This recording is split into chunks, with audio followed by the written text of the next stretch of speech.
Is your ex testing you? Is he or she trying to mess with your head? In this video, I'm going to answer these questions.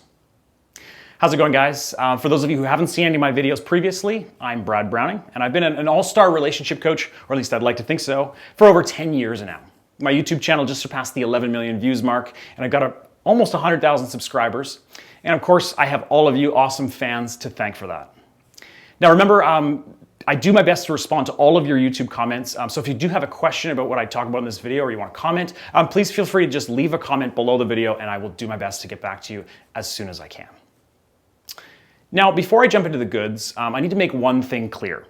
Overanalyzing your ex's behavior is a huge mistake. I mean, I've dealt with thousands of coaching clients over the past few years, and many of these clients tend to overreact every time their ex, posts a new picture on Instagram or Facebook.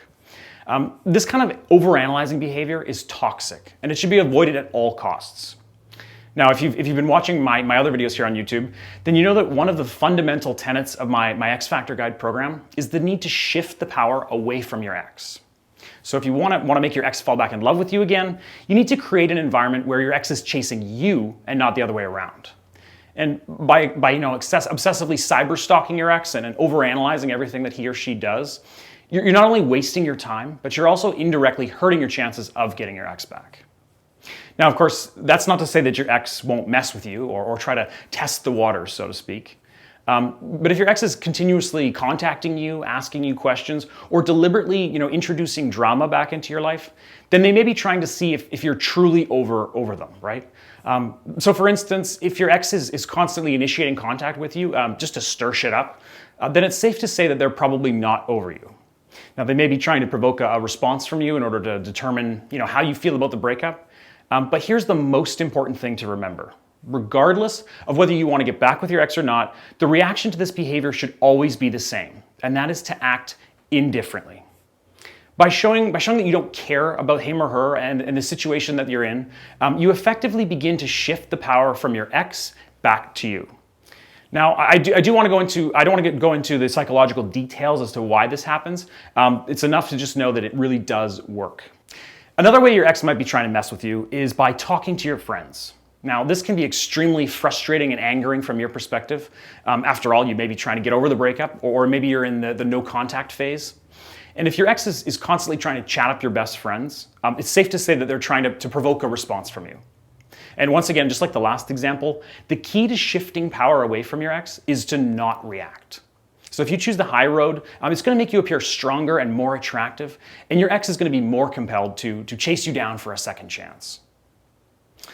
And the third way that your ex may try and mess with you or test you is by showing off his or her new squeeze on social media. So, if you and your ex recently broke up and he or she's already trying to show off their new date to the world, then it's clear that they have a little regard for you and for your feelings, and they're just trying to get you to lash out at them.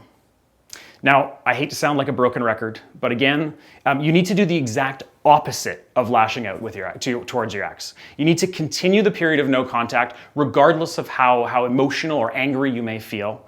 And you just need to pretend like their attempts to incite jealousy are unseen or unaffected. You're not being affected by them, basically. And again, by not taking the bait, you're forcing your ex to take more drastic actions to get them to notice you. And by doing this, you'll begin to shift the power back towards you, and you'll be well on your way to making your ex chase after you and not the other way around. So there's obviously a ton of other ways that your ex could be testing you, but regardless of what happens, just always remember, in order for your ex to want you back, you need to appear strong, independent, and indifferent. So you need to make it clear that you've not only moved on, but you're thriving in life without him or her around. And if you do want more information on how you can show your ex that you're doing well and thriving, head over to my website, breakupbrad.com, and give the full presentation a watch there on my website. Again, the URL is breakupbrad.com. And in that video on my website, you'll find some sneaky psychological strategies that can make your ex stop testing you and start wanting you back.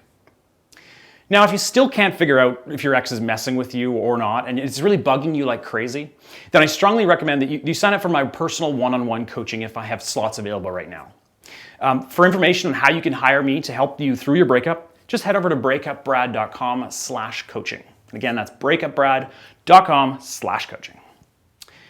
So to wrap up this short video, it doesn't matter whether your ex is trying to test you or not, because your reaction should always be the same, which is to take the high road and continue with your no contact period.